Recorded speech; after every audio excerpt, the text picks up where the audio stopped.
بسم اللہ الرحمن الرحیم۔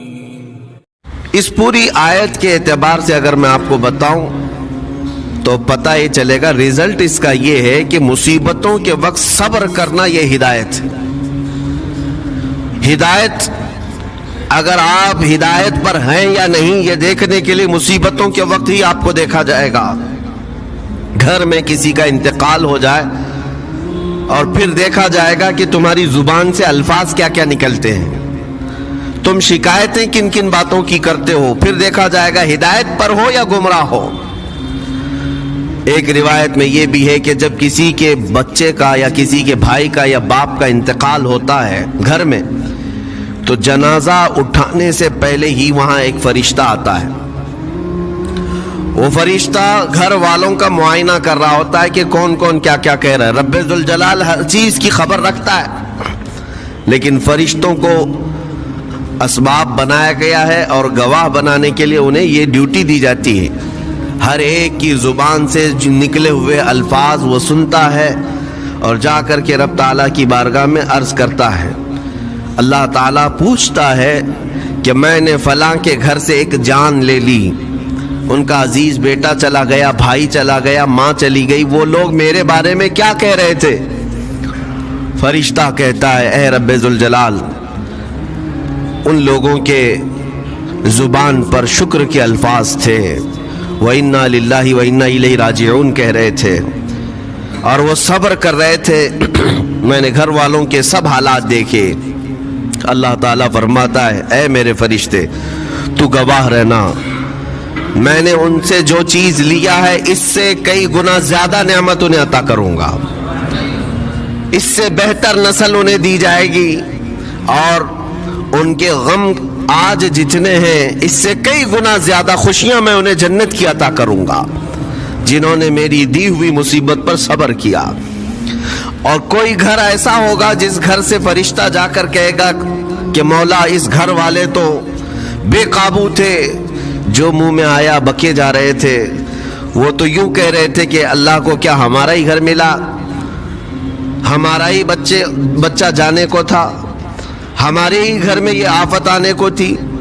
اس طرح کے الفاظ وہ کہہ رہے تھے اور رب تبارک و تعالیٰ کو ظالم کہہ رہے تھے۔ اللہ تبارک و تعالیٰ اپنے جلال کا اظہار فرماتا ہے، ارشاد فرماتا ہے فرشتے کو، اے فرشتے تو گواہ رہنا، انہوں نے میرے بارے میں جیسا گمان کیا اب میں ان کے ساتھ ویسا ہی سلوک کروں گا۔ اللہ تبارک و تعالیٰ کے ساتھ یہ گمان جس طرح بندہ کرے گا اللہ تعالیٰ اس کے ساتھ اسی طرح کا سلوک فرمائے گا۔ اس کو ارحم الراحمین ہی تصور کرو۔ ہمیشہ رب تبارک و تعالیٰ مہربان ہے اور مہربان ہی اس کی طرف گمان کرنا بھی چاہیے مومن کو۔ انشاءاللہ العزیز مہربانی ہوگی، اور بلکہ دلوں کا قرار اور سکون بھی رب تعالیٰ ہی عطا کرتا ہے۔ اے میرے عزیزوں، یہ تمہیدی باتوں کے بعد میں اب عرض کرنا چاہتا ہوں، محرم الحرام کے مہینے میں کربلا کے واقعات سنتے ہی رہتے ہیں۔ میرے عزیزوں، ہم بچپن سے لے کر اب تک ہر سال کربلا میں ہونے والے عظیم حادثے کو سنتے بھی آ رہے ہیں۔ 14 صدیوں گزر جانے کے بعد بھی اس واقعے کو یاد کرتے ہیں تو آنکھیں بھیگ جاتی ہیں۔ اس میدان میں، وہاں کے ریگزاروں میں رسول کریم صلی اللہ تعالیٰ علیہ وسلم کے اہل بیت کا جو امتحان تھا وہ کتنا سخت تھا، کتنا کٹھن تھا۔ کسی ایک کے ساتھ کوئی معاملہ ہو جائے تو سمجھ میں آئے، امام عالی مقام سید الشہداء امام حسین رضی اللہ تعالیٰ عنہ کو کتنا بڑا امتحان دینا پڑا ہوگا۔ ایک نہیں، اپنے خاندان کی 29 لاشیں انہوں نے اٹھائی ایک دن کے اندر، اپنے خاندان کی، پھر دوسرے ان کے اصحاب اور رسول اللہ کے صحابہ بھی اس میں موجود ہیں، اور دوسروں کے بچے بھی اس میں موجود ہیں۔ کل ملا کر 72 لوگوں کی وہاں پر جانیں گئی ہیں، شہادت کا جام انہوں نے نوش کیا ہے، لیکن ہر گھڑی امام حسین ہر موت کو دیکھتے رہے۔ آج کبھی تصور کرنا ہمارے گھر میں کسی ایک فرد کا انتقال ہو جائے تو گھر پورا عجیب سا ہو جاتا ہے۔ پورے گھر کا سکون غارت ختم ہو جاتا ہے. ہم میں سے کوئی کھانا پینا نہیں چاہتا ہمارے باپ کا انتقال ہو یا بیٹے کا انتقال ہو یا بھائی یا ماں کا انتقال ہو. لیکن امام حسین کی وہ بات مجھے یاد آتی ہے جب اپنے جوان بیٹے علی اکبر کی لاش پر گھوڑے دوڑتے ہوئے بھی دیکھ رہے تھے. اپنے سگے بھتیجے امام قاسم کا سر الگ کر دیا تھا یزیدیوں نے اور اس سر کو اپنی گود میں رکھ کر کے بیٹھے ہوئے تھے. اپنے سگے بھائی حضرت عباس علمبردار کے ان کے آنکھوں کے سامنے دونوں ہاتھ کاٹے گئے تھے اور حضرت عباس کے سینے میں نیزہ مار کر کے انہیں گرایا گیا تھا. اتنا ہی نہیں میرے عزیزوں، امام حسین اس خونی منظر کو اپنی آنکھوں سے دیکھیں جب 6 ماہ کے علی اصغر کو لے کر پانی طلب کرنے گئے تھے تو یزیدیوں نے گلے پر تیر ایسا لگایا تھا کہ خون کا فوارہ مولا حسین کے چہرے پر آ کر لگ گیا. پورے کربلا کے واقعات پڑھنے کے بعد میں نے محسوس کیا اتنے پورے واقعے گزر جانے کے بعد بھی ایک چیز کربلا میں نہیں ہوئی، باقی سب آفتیں آئی ہیں، ایک چیز نہیں ہوئی. وہ کیا ہے؟ امام حسین کے زبان سے کوئی شکایت نہیں ہوئی، کوئی شکوہ نہیں تھا. یہ نہیں تھا کہ سارے بجلیاں ہم پر گر پڑی ہیں، اس خاندان کا کون ہے؟ سوائے زین العابدین کے اس پورے خاندان میں کوئی مرد باقی نہیں رہا. پورے خاندان کے بچوں کو، ان کے بڑے مردوں کو، سب کو وہاں پر شہید کر دیا گیا تھا. میں عرض تو کر رہا ہوں ایک خاندان کے 29 لوگوں کی لاشیں میدان میں پڑی ہوں. وہ کیسا منظر ہے؟ ایک تو میں امام حسین کے صبر کو دیکھتا ہوں. اللہ تعالیٰ نے فرمایا آیت کریمہ میں کہ ہم تمہیں آزمائیں گے، آزمائش کریں گے کچھ جانیں لے کر کے. لیکن میں سمجھتا ہوں اتنی بڑی آزمائش کہ ایک ہی دن میں ایک ہی خاندان سے 29 لوگوں کی جانیں گئی، وہ اس سے بڑی آزمائش ہوگی؟ یہ کتنی بڑی آزمائش ہے اور کتنا بڑا امتحان ہے. اب یہ بھی میں آپ کو بتا دوں کہ کس کے ساتھ کیسی آزمائش ہوتی ہے، کس کے ساتھ کیسا امتحان ہوتا ہے. آپ کو سردی بخار دے کر کے آزمایا جاتا ہے، کسی اور کو کچھ اور بیماریاں دے کر یا کسی اور کو کسی اور مصیبت کے ذریعے سے. لیکن یہ آزمائش کی جو کیٹیگری ہے وہ کیسے طے ہوتی ہے پتہ ہوں؟ میرے آقا صلی اللہ تعالی علیہ وسلم نے فرمایا جس کا ایمان جتنا بلند ہوگا ویسی ہی آزمائش آئے گی.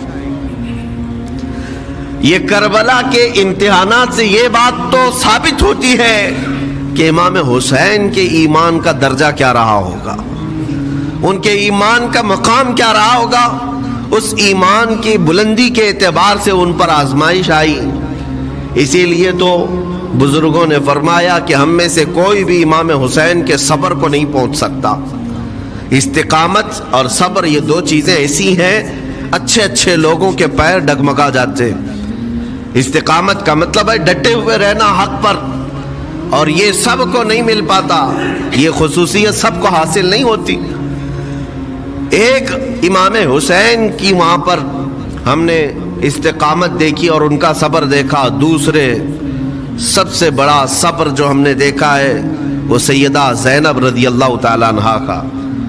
وہ خاتون امام حسین کی سگی بہن ہے، سیدہ فاطمہ الزہرا کی بیٹی ہے، حیدر کرار کی نور نظر میرے آقا صلی اللہ علیہ وسلم کی گود میں کھیلی ہوئی ہیں. سیدہ زینب سلام اللہ علیہا جب وہ کربلا کے میدان میں موجود تھیں، ان کی عمر مبارک بھی تقریباً 55 سال کے قریب تھی. 55 سال کی اگر خاتون میدان میں یہ تمام خونی مناظر دیکھ رہی ہو، ہماری عورتوں کو آپ جانتے ہیں کہ ایک چھوٹی سی مصیبت پر واویلا مچاتی ہیں.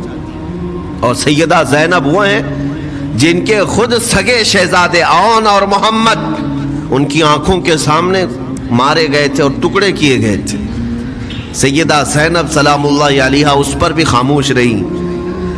لیکن اندازہ کرو جب سارے شہید ہو گئے تھے، امام حسین اپنے خیمے سے نکلنے کو تھے، جب کربلا کے میدان میں خود گھوڑے پر سوار ہونے کو تھے. جانتے ہیں یہ منظر کیسا رہا ہوگا. عورتیں تو ماتم کرتی ہیں ایسے حالات میں، لیکن وہ اہل بیت کی عورتیں تھیں.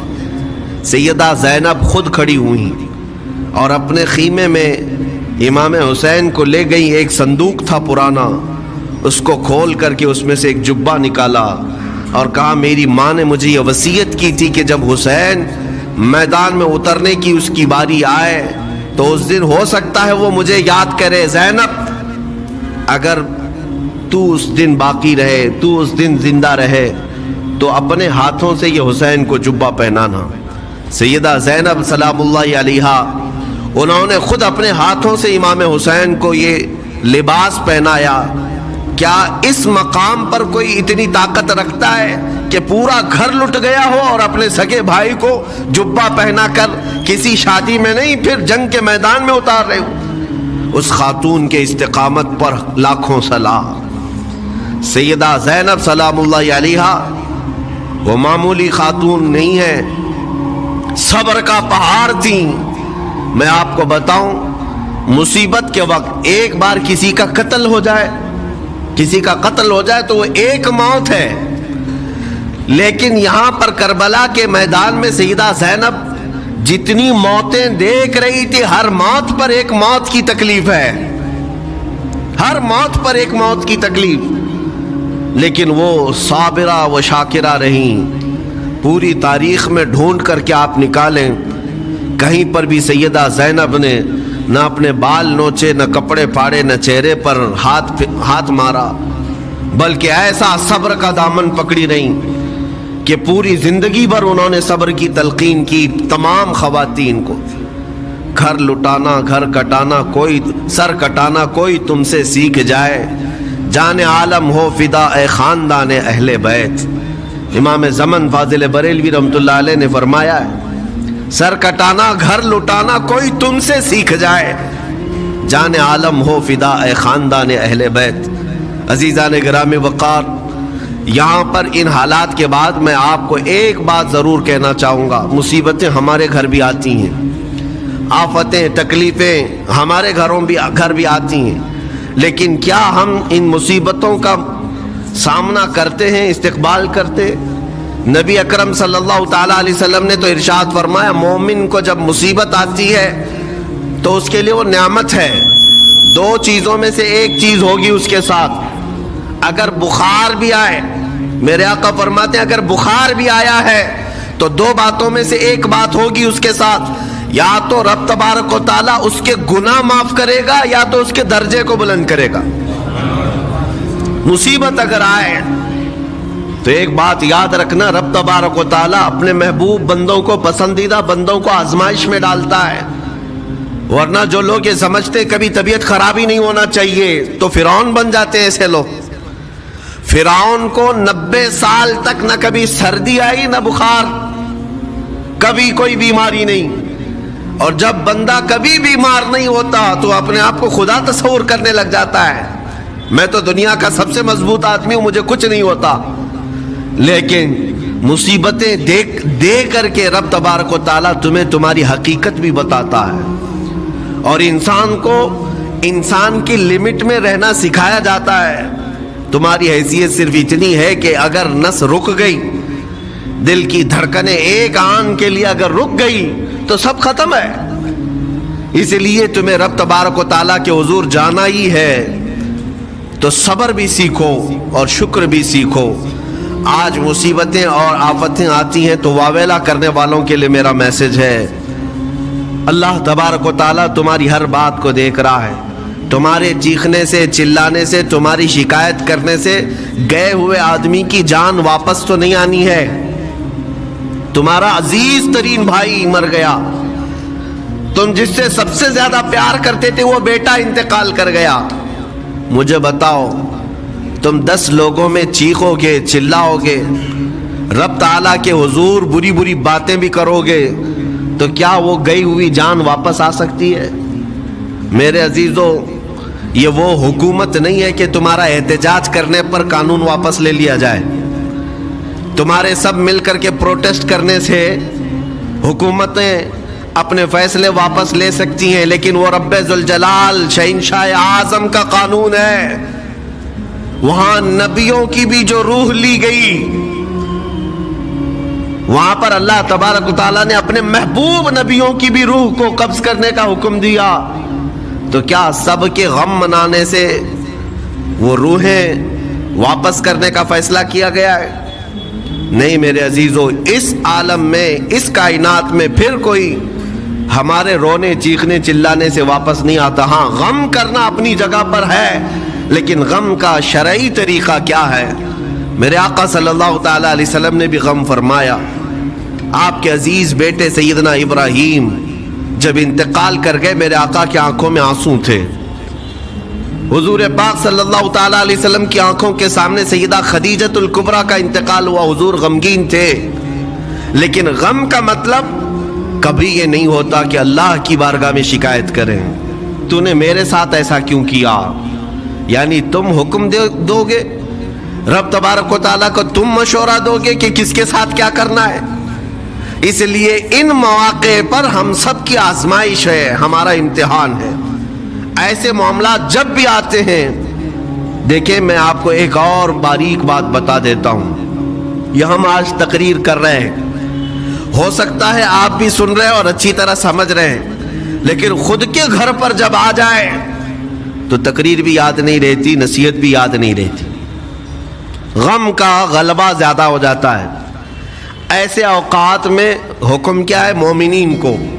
میرے گھر پر، میں جانتا ہوں شکایت نہیں کرنا چاہیے، میں جانتا ہوں غموں کے وقت صبر کرنا چاہیے، پھر بھی اگر میرے گھر میں آ گئی مصیبت تو مومنین کے لیے حکم یہ ہے کہ تم نے اب تک جو سنا تھا حدیثیں وغیرہ اس کو یاد دلاؤ، یعنی مجھے یاد دلاؤ۔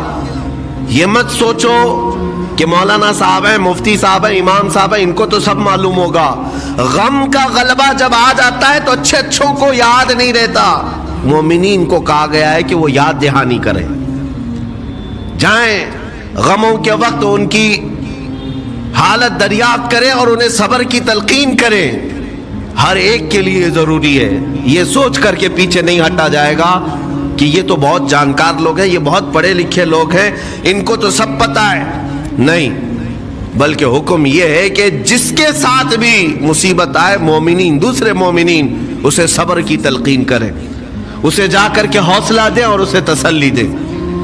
اب میں آتا ہوں ان باتوں کی طرف جو لوگ مصیبتوں کو برا سمجھتے ہیں۔ ایک صحابی تھے، ان کی شادی ہو گئی، ایک صحابیہ سے نکاح ہوا تھا مدینے میں، سال بھر خوشحالی سے گزرتے رہے، بہت اچھے دن گزرے۔ سال ختم ہونے کو تھا کہ خاتون جو ہے لڑائی کرنا شروع کر دیتی، کہتی مجھے تمہارے ساتھ رہنا نہیں، مجھے طلاق چاہیے، ڈائریکٹ طلاق۔ تو اس صحابی نے کہا ہوا کیا؟ وہ صحابیہ کہتی تھی نہیں مجھے تمہارے ساتھ رہنا نہیں۔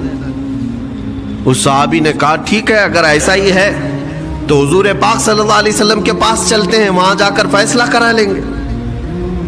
تو وہ صحابیہ مان گئیں، کہا چلو چلتے ہیں۔ تو دونوں چلے جا رہے تھے اپنے گھر سے، حضور پاک صلی اللہ علیہ وسلم کے دربار میں فیصلہ کروانا ہے۔ چلتے وقت راستے میں ایک پتھر سے ٹھوکر لگ گئی اس صحابی کو، اور اتنی تیز ٹھوکر لگی کہ ان کا ناخن اکھڑ گیا۔ اب وہ ان کی خاتون جو بیوی صحابیاں ہیں، وہ فوراً اپنے دوپٹے کا کپڑا پھاڑ کر کے انگلی کو باندھتی ہیں اور خون روکتی ہیں، اور اس کے بعد کہتی ہے چلو واپس گھر چلتے ہیں۔ گھر واپس آنے کے بعد وہ کہتی مجھے طلاق نہیں چاہیے، ساتھ میں رہوں۔ کہا عورتوں کا موڈ، عورتوں کا اس طرح کا فیصلہ، کیا بات ہے؟ وہ صحابیہ کہتی ہے میں نے سنا ہے کہ جب کبھی کوئی بندہ بیمار نہیں ہوتا تو اللہ اسے پسند نہیں کرتا۔ میں نے جب سے تم سے شادی کی ہے، سال بھر ہو گئے، ایک بار بھی تم کو بیمار ہوتے نہیں دیکھا۔ مجھے ایسا لگنے لگا کہ کہیں تم اللہ کے ناپسندیدہ بندے تو نہیں ہو، اس لیے میں تمہارے ساتھ نہیں رہنا چاہتی تھی۔ اب جب راستے میں ٹھوکر لگ کر ناخن اکھڑ گیا تو مجھے احساس ہوا کہ اللہ تجھے بھی پسند کرتا، میں تیرے ساتھ رہنے کو تیار ہوں۔ وہ صحابیہ تھیں۔ میرے عزیزو، اس کا مطلب یہ نہیں کہ ہم آپس میں ایک دوسرے کے بیمار ہونے کی انتظار میں رہیں۔ شوہر یہ سوچے کہ میری بیوی بیمار کیوں نہیں ہوتی، اور بیوی یہ سوچتی رہے کہ میرا شوہر بیمار کب ہوگا۔ وہ توکل کا اعلیٰ درجہ ہے۔